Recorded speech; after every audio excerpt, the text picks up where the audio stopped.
Steam Deck news. This is the Steam Deck. Now let's try something new.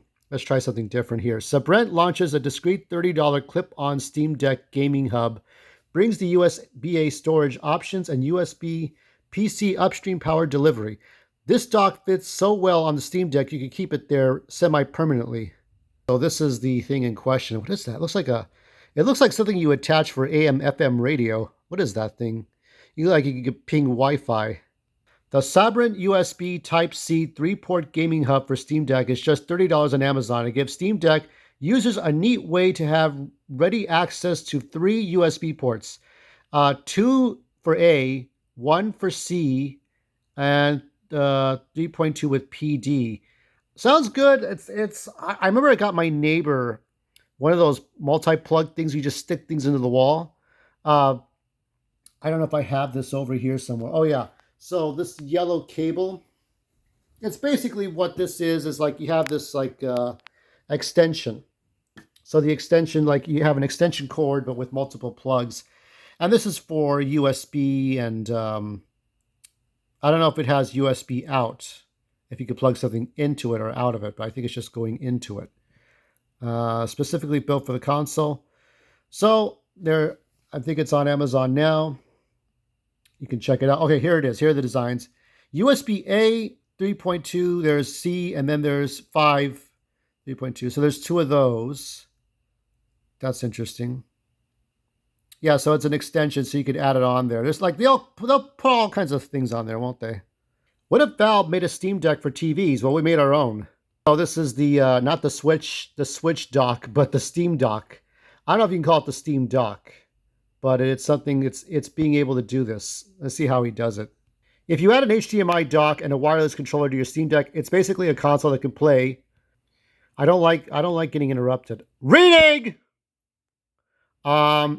It's basically a console that can play Steam Decks on your PC. But can you build a box that plugs into your TV and handles Steam as well as the Steam Deck does, without needing a screen or battery? Will Smith, not that Will Smith, tried that very thing in the latest, the white Will Smith, in the latest PC World video. Please stop interrupting my reading. I'm reading.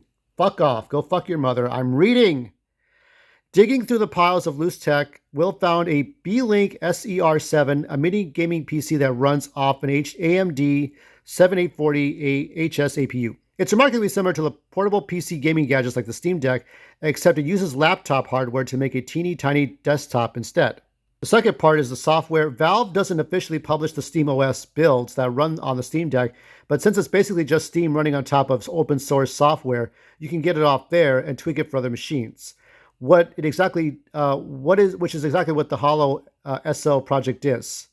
So if you want to load up a regular build of Linus, you can do the same thing with Hollow SO.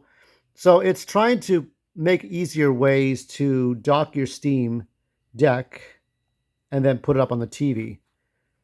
It's not as smooth as that. Plugging the gadget into a standard 4K TV will let you get around the interface easily enough with a wireless controller, but you can log into Steam and download all your compatible games. It's a risky thing. I think we have a long way to go before Valve really gets to something that's like what the Switch does. All they have to do is come up with that, and we're set.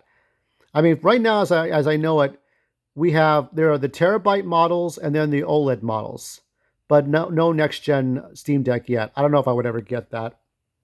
I don't think so because it's just so expensive. But if I had to buy a next system, it will not be Nintendo. I've already sworn off Nintendo. But I will probably get the Steam Deck 2 if in some lifetime. Older games and 2D titles might hit 60 frames per second, but 3D games might need to do with lower resolution. Oh, so much for Arkham Knight running at 60 frames a second. Older PC games like Fallout 3 relied on the touchscreen for navigation. So it's a risk if you want to do that. You can get this mini PC $650 on sale. It's expensive as mid-range Steam Deck plus a dock, and you can't play it on the bus. Here's some other articles. Can you play League of Legends on Steam Deck? Let's find out if you can or can't. As of this time of writing this guide, League of Legends is not Steam Deck verified, and it doesn't offer native support. However, you can still play it using different methods, using Heroic Game Launcher. So this is more, you have to go to PC mode with your Steam Deck and try to get it somehow. So these are all the different ways you can do it. You open your Steam Deck. These are the instructions. So if you want to try League of Legends, I'm not a League of Legends person. You have the Hero Game Launcher. You sign in. Epic Games. This is going to the Epic Store. So I mean, this is one of the many things you can do to get on here. So League of Legends. I'm not a League of Legends person. I'm not a Apex Legends person. But this is the way you can do it. Close the app, play the game. Now sign into Riot Games and complete the verification. Play the game. I think I still update my Forza Horizon. They want me to have an Outlook account. I can't use Yahoo or Gmail. It's like such a fucking outdated thing. Forza, like just like the people who do, I don't know who developed Forza Horizon. Just update your shit so you can use Gmail. What the fuck? Best Steam Deck accessories for Amazon Prime Day deals to upgrade your gaming handheld. I'm not sure what these do. This is the D brand kill switch for the Steam Deck. You can get a terabyte micro SD card. I'm pretty sure the 1 terabyte would work on my Steam Deck. $97.40 for a terabyte SD card. WD underscore black SN. Okay, 1 terabyte SSD. I would be better off, trying to get, if you get about 100. That's the thing about terabytes. In about 5 to 10 years, you'll be paying 30 or 40 bucks for a terabyte card. 5 to 10 years. That's the thing about patience. You wait a few years, you'll be paying 40% of what you're paying right now for a terabyte micro SD card. So these are for extra power bank. I think these might be Anker. I know what these are. I use them for my laptop, the Anker power bank.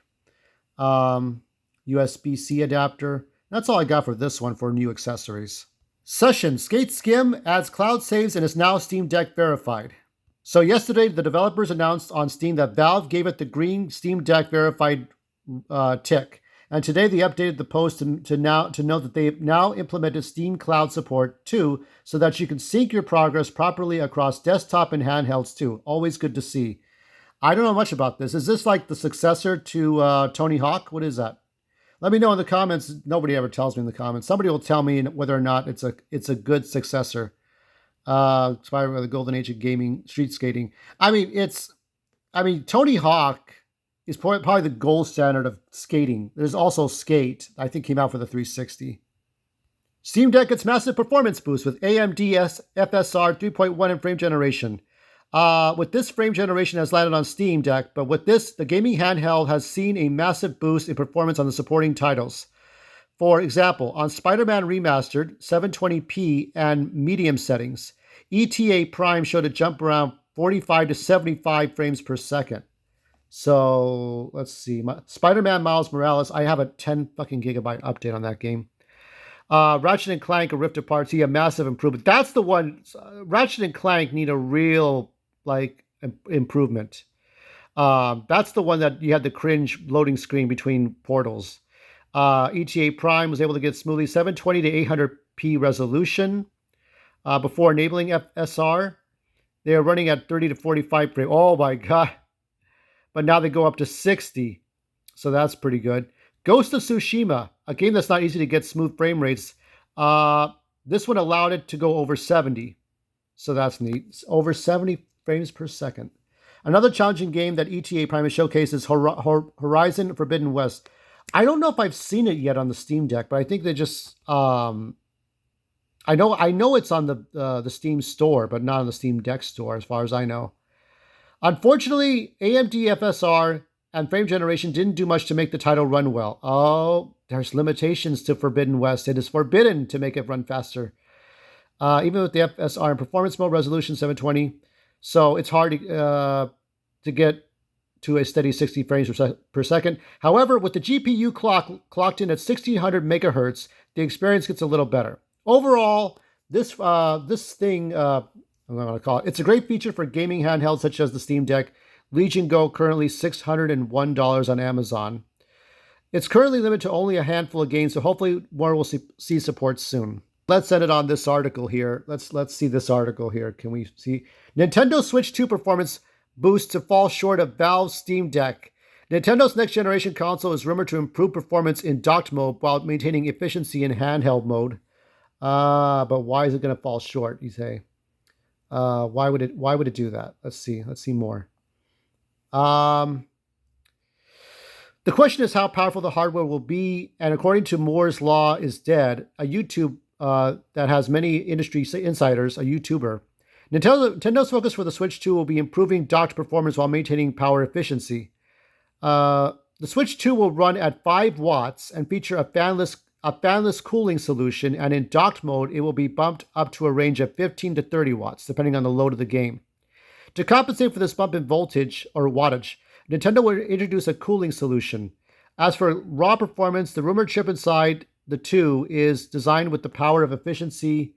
The average FPS will be slightly lower when compared to the Steam Deck. The YouTuber expects a game that runs at 90 frames a second on the Steam Deck to run at 60 frames on the Switch 2. If a game runs at 60 on the Steam Deck, the YouTuber expects the Switch 2 to run at 40 with VPR being used. Apparently, there will be the inclusion of NVIDIA upscaling technology such as the DLSS tanks to the NVIDIA GPU. There's also the possibility of ray tracing. You got to have that ray tracing. It really makes everything look current gen. So my feeling is that it will be behind the Steam Deck. I already have the Switch 2. I have the Switch 2.5, the Switch 3. You know what I mean? It's like I don't really need... Yeah, you'll miss Mario, you'll miss Zelda, you'll miss Samus and Animal Crossing, but honestly, we have so many games now. You don't know how lucky you all have it right now. All we had were board games and electronic games like Electronic Battleship, card games, and Dungeons and Dragons. And then we went outside to play ball. And then we had the Nintendo or Atari. Now we have so many games, so many indie games. So I'm not worried. I'm really not worried. And after what happened with this is this is not the this is a Nintendo classic, the fake scarcity that they did years ago. I just don't care. Like I want to trust in good companies like McFarlane Toys, like the Steam Deck with Valve, like board games, count on board games and things, and just have fun with all that. Just like have fun with the things that make sense. It's like if there's something interesting, then it's something interesting. If not, not. All right, so that's it for now. More content to come until Monday. Counting down the days.